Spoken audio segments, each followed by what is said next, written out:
Aunty जी नमस्ते। नमस्ते बहू, आज तो बहुत दिनों बाद दिखी है। टाइम सही नहीं मिलता आंटी जी। वो हमारे घर पे ना दही नहीं थी और मम्मी जी को ना कढ़ी खानी थी, तो मैंने सोचा कहीं नहीं मिलेगी, आंटी जी के घर पे मिलेगी, इसलिए मैं दही लेने आई हूँ। आंटी जी मुझे थोड़ी सी दही दे दो आप। हाँ हाँ, दही तो मैं दे दूंगी। आजा थोड़ी देर बैठ, कितने दिनों बाद आई है, आती भी नहीं है अब तो। और सुना, घर में सब ठीक ठाक है?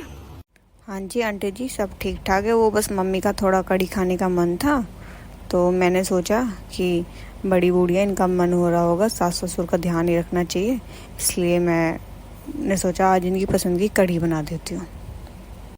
सही कह रही है बहू, वैसे सास ससुर का ध्यान रखना चाहिए। आंटी जी आपको नहीं पता, मैं अपने मम्मी और पापा का बहुत ध्यान रखती हूँ। जब वो सुबह सुबह उठते हैं ना, तो उनको सबसे पहले गर्म पानी देना, उनकी फिर उनको चाय बनाना, उन जो वो बोलेंगे नाश्ते में वो खाने के लिए देना, मतलब कि उनके हिसाब से हमारा पूरा घर चलता है। ये है कि अगर वो ये बोलेंगे ना कि ये होगा तो वो ही होगा हमारे घर में।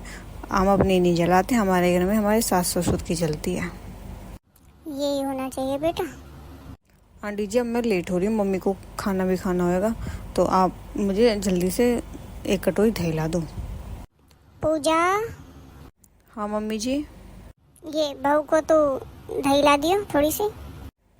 भाभी नमस्ते। नमस्ते पूजा, ठीक हो? अरे तुम तो अभी नहाई भी नहीं हो। आंटी जी आपको पता है, मैं सुबह 5 बजे उठ के नहा लेती हूँ, फिर मैं अपने किचन में जाती हूँ। उससे पहले ना मैं किचन में पैर तक भी नहीं रखती। बिना नहाए मुझे पसंद नहीं है किचन में घुसना। मम्मी जी तो बोलती है बेटा काम वाम अपना करके फिर नहा लिया कर, पर मैं कह देती हूँ नहीं, मुझे अच्छा नहीं लगता बिना नहाए किचन में जाना। बस हमारी बहू का तो बस ऐसा ही है, नहाना धोना। लाओ भाभी मैं दही ले आती हूँ। आंटी जी आप बहुत कमज़ोर सी नज़र आ रही हो मुझे। बस बुढ़ापे का शरीर है बेटा, कमजोरी तो आ ही जाती है।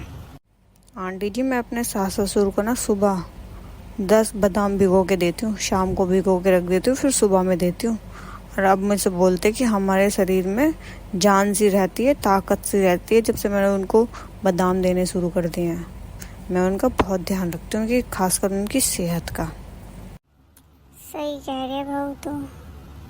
मेरे माँ बाप ने ना मुझे पहले ही बोल दिया था, चाहे भैया हमारी मत कर, अपने सास ससुर की करियो सबसे ज़्यादा। तेरे माँ बाप की बहुत अच्छी सीख है बेटा। भाभी ये लो दही। अच्छा आंटी जी नमस्ते, मैं चलती हूँ। थैंक यू पूजा। तुझे ना इससे ना कुछ सीखना चाहिए। क्या सीखना चाहिए मुझे इससे? हाँ, ये क्या मेरे घर का काम करके जाती है?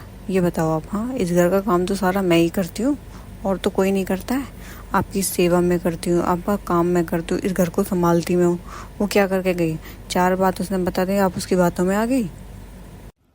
तुझे पता है वो अपने सास ससुर का कितना ध्यान रखती है। अच्छा जी, वो अपने सास ससुर का ध्यान रखती है, मैं नहीं रखती बिल्कुल भी। हाँ, मैं तुम्हारा क्या काम नहीं करती हूँ? तुम्हें उल्टे जवाब देती हूँ? नहीं। कभी तुमसे बदतमीजी से बात करी? नहीं। वो तो मैंने नहीं दिखा, पर ये तो मैं दिख गया कि भाई वो अपने सास ससुर के करती है। मैं बस अगर सुबह काम करके नहाती हूँ तो वो आपको गलत लगता है, वो सुबह नहा लेती तो वो सही लगता है। हाँ, ऐसा नहीं होता है मम्मी। हमेशा दूसरे सास को ना हमेशा दूसरों की बहू ही पसंद आती है, ये हकीकत है। अपनी बहू में हमेशा उसको कमी ही नज़र आती है। आपको एक बात बता दूं, अगर मैं अभी इसके घर चली गई ना, तो इसकी सास ना मेरी इतनी तारीफ़ करेगी, इतनी तारीफ़ करेगी, बहुत ज़्यादा। तो हमेशा ये मत भूलो कि काम हमेशा अपनी बहू आती है, ना कि दूसरों की बहू है। आज मैंने आपकी पसंदीदा चटपटी अरबी की सब्ज़ी बनाई है, ले आऊँ आपके लिए? ले आ, सुन के मुंह में पानी आ गया मेरे तो। अभी लेके आती हूँ गरम गरम। आप लोग भी ना अपनी बहुओं पे ध्यान दो, ना कि दूसरों की बहुओं पे, क्योंकि बहुएं हमेशा अपनी काम आती है, दूसरों की नहीं। और आपको हमारी वीडियो अच्छी लगी तो हमारी वीडियो को लाइक शेयर और सब्सक्राइब जरूर करें।